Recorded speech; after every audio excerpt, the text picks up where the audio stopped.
In this Star Wars gaming video, I will be going over what future Star Wars games must have in their PC version, and some stuff that can improve console versions too. Before I do go through everything though, make sure you do subscribe to this channel so you won't miss any future Star Wars gaming videos. And on the topic of PC gaming, BenQ, who are sponsoring this video, want me to tell you about the Beaceratus GR10. This new and powerful 7-in-1 gaming dock is a super simple solution to extending gaming on your devices. It just works with the devices you love to use, such as a gaming handheld like the Steam Deck, your phone or laptop. You're able to plug them into a display, charge them, use external devices and more. As I'm showing you right here, it is really easy to set up regardless of device. I now much prefer to plug in my Steam Deck into the TV to game downstairs rather than stream from my PC. When travelling, it is a small, lightweight and yet very sturdy device thanks to the grippy bottom. It features up to 4K 120 and 8K 60 over HDMI 2.1, USB 4, 2.5 gig networking, 100 PD charging and more. I also love the Type-C angle connector, which is not fixed, so it works great with devices like the Steam Deck but also many others. Beaceratus, and be sure to get the GR10 dock using the link down below in the description. So, Star Wars Outlaws recently released with an awesome PC version which sets new standards for Star Wars PC gaming. What we've had until Outlaws in Star Wars games was the bare minimum and some major issues. Star Wars has always been on the cutting edge of technology, from the original trilogy to the prequels and even games such as Battlefront 2015. Time has moved on, and so has hardware as well as our standards. Yet incredible games like Jedi Survivor falter on basics. Let's get started with some of those basics we need to see going forward in every Star Wars game. A lot of people in my community and wider Star Wars audience are new to PC gaming and might not understand what various settings do in the menus. That's why menus need to be educational but easy to understand. For example, it would be nice to have a menu that lets you see the game in the background. This means when you change settings, you get a real-time look at what exactly that change does. This helps users, especially newcomers to PC gaming, understand what all of these settings do.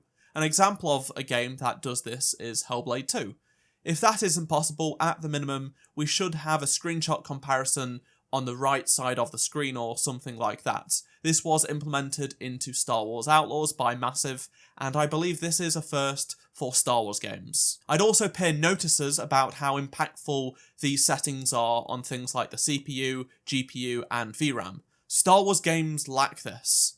Outlaws has a VRAM usage bar and some subtle text warnings, but more can be done. These small things go a long way at helping some players. Also, graphics settings should just be in one submenu. This one in Outlaws has just one option that requires scrolling to see, and one of the options is the advanced settings submenu, where most of the important settings lie.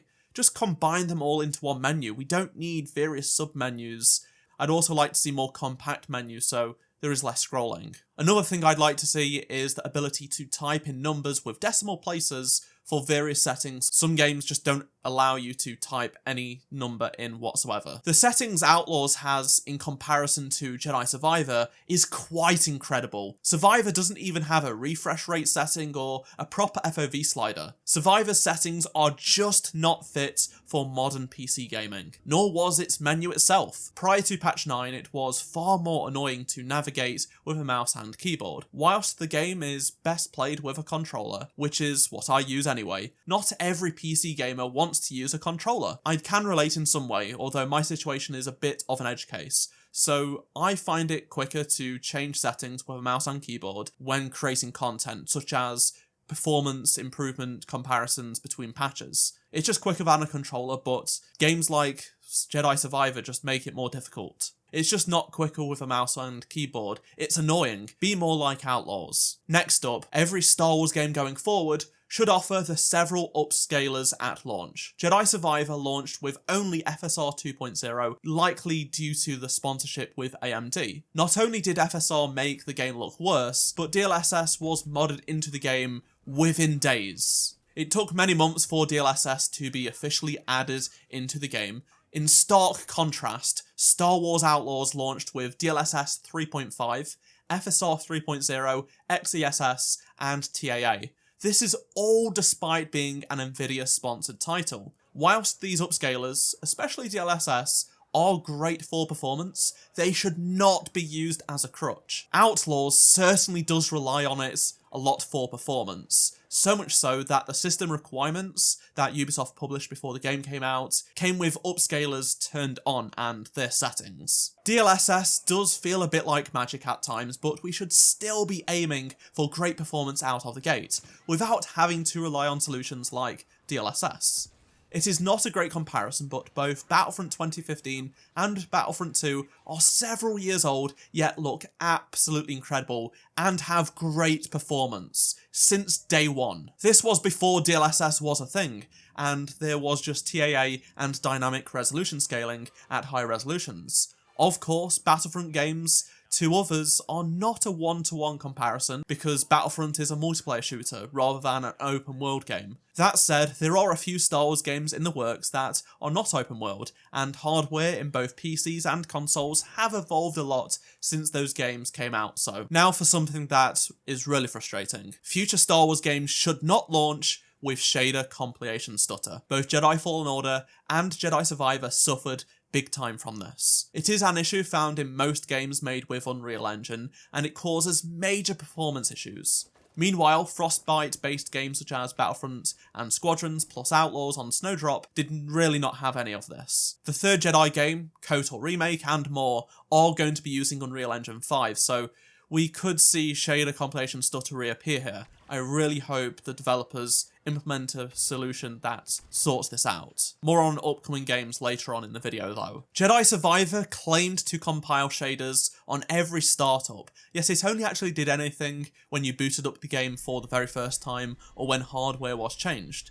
Every time afterwards was this low frame rate loading screen which actually wasn't doing anything in the background. It would take sometimes, say, 3 minutes to get into the main menu, and it actually wasn't doing anything whatsoever. It was truly bizarre. On the bright side, this was actually fixed in patch 9 after I started work on this video, and nearly 18 months after launch. Yay. A functioning shader compiler upon launching the game to reduce any sort of shader-induced stutter is a must after those 2 Jedi games. That said, Jedi Survivor still has fundamental issues at the core of the game that aren't just down to shader compilation stutter. Technical issues like these do need fixing before launch. I was disappointed to see the lack of a benchmark in Star Wars Outlaws, given the fact that Massive made one for Avatar Frontiers of Pandora, their other game that released just last December. Benchmarks aren't in enough games these days, and it makes testing our own hardware and settings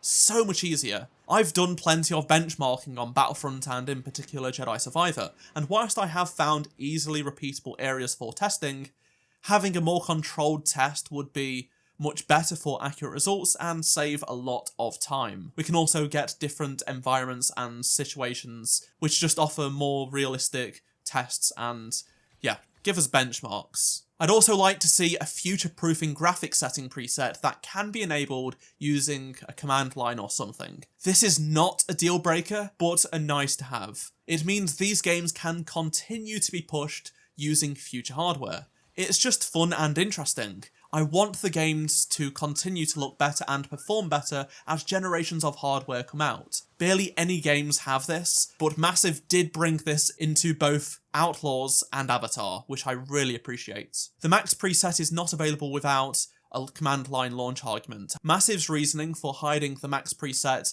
in both Avatar and Outlaws behind a launch argument is that some players instantly turn their graphics all the way up even if their hardware is simply not good enough. This leads them not to have a good experience at all with the game. By hiding away these future-proofing settings, it reduces that frustration a little bit and gives enthusiasts something nice to look forward to and tinker with. Not many people actually know that Battlefront 2 did include 2 options higher than Ultra for shadows in the form of PCSS and HFTS in the graphics settings menu. They look great, but come with a big performance hit. Back in 2017 and even during the game's live service lifecycle, using the maximum option was not a viable thing to do on the hardware that was available.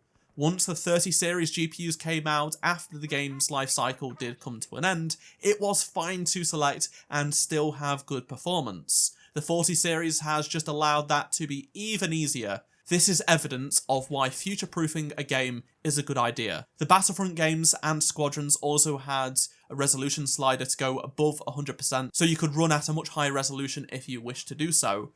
Jedi Survivor does not support this. With PC gamers having apprehension before a game launch, releasing a PC features video not only alleviates some of that worry, but is also bonus marketing. These have become more common in the past few years in the industry, which is great. The only Star Wars game to get a PC features trailer was Star Wars Outlaws. It showed the impressive graphics options, but also basics every game should include. Sometimes when I see things like high refresh rate, ultra-wide support and more, I do roll my eyes a little bit, because these should be the standard, they are the bare minimum in modern PC gaming. It just shows how low standards have fallen in the past few years. That said, not hiding back on the bare minimum we should expect in today's age is a good thing and sort of removes any doubt that the game is going to launch with ultra-wide support or something along those lines. It's one less PR miss and another win. I would have liked to have seen more PC information pre-launch for Outlaws. More details in the trailer would have been appreciated. I mean, always the more is better, but even though I played the game on PC a month earlier at the preview event and knew all of the features, I couldn't note everything down, and I also don't have a big reach like Ubi's own social channels. So this trailer did a good job. As for the marketing side of this, those that care about the PC features will be sharing it and giving feedback, whereas console players who are looking forward to the game will still enjoy seeing new gameplay clips from a game that they are looking forward to. It's just a win-win. Another great marketing feature is a photo mode. Now, this is not a PC-specific feature, but there is something that I want to call out that is specific to PC. So, when you take photos in a photo mode, not every game tells you where you actually save those photos to, or it can't be changed whatsoever, or even it's difficult to find. Jedi Fallen Order was notoriously difficult to find. They did fix this for Jedi Survivor, which is great. Outlaws is also on the easier side to find, and it even tells you when you take a photo on screen where it has actually been saved. Please do this if you are making a Star Wars game with a photo mode. That said, a photo mode should be in every single Star Wars game going forward. The Jedi Survivor team did say that they started development with a photo mode in mind and developed it from there, so it wasn't just a tag-on that was late in development and rushed. Both Jedi Survivor and Outlaws had some more advanced features, so anything less from other future games will feel like a downgrade. Also, the PC photo mode in particular will just allow us to create content that makes the game look even better. It does suck that I've had to use Jedi Survivor as a bit of a punching bag in this video. The game, performance and PC features aside, is truly incredible, and many people say it's one of the best, if not the best, Star Wars game of all time. And yet it has issues that hang over it like a rain cloud, and it has tainted its reputation forever. It just goes to show that having a great PC port at launch helps massively. Outlaws has bugs, but performance is nowhere near as bad as Jedi Survivor, and it had a hugely improved feature set. Respawn can make good PC versions. They did it with Titanfall 2. Different team, different engine, but still, the company can do it. I'm making Jedi Survivor an example of what not to do, a bad example. Outlaws, on the other hand, is an example of what to do. Let's now take a look at what are the upcoming Star Wars games and hopes for a good PC version. Well, the truth is, we don't know when the next Star Wars game is coming out, but we do know what technology they are going to be running on. Respawn are busy at work on the third and final Jedi game in Unreal Engine 5. They are also helping out BitReactor make an XCOM style type of strategy game in Unreal Engine 5. Skydance are also likely making their Star Wars game in Unreal Engine 5, as they have with their Marvel game. The KOTOR remake is also using Unreal Engine. That's a lot of Star Wars games with an engine that has issues, as seen in Jedi Survivor. That said, it is possible to make good Unreal Engine games without issues.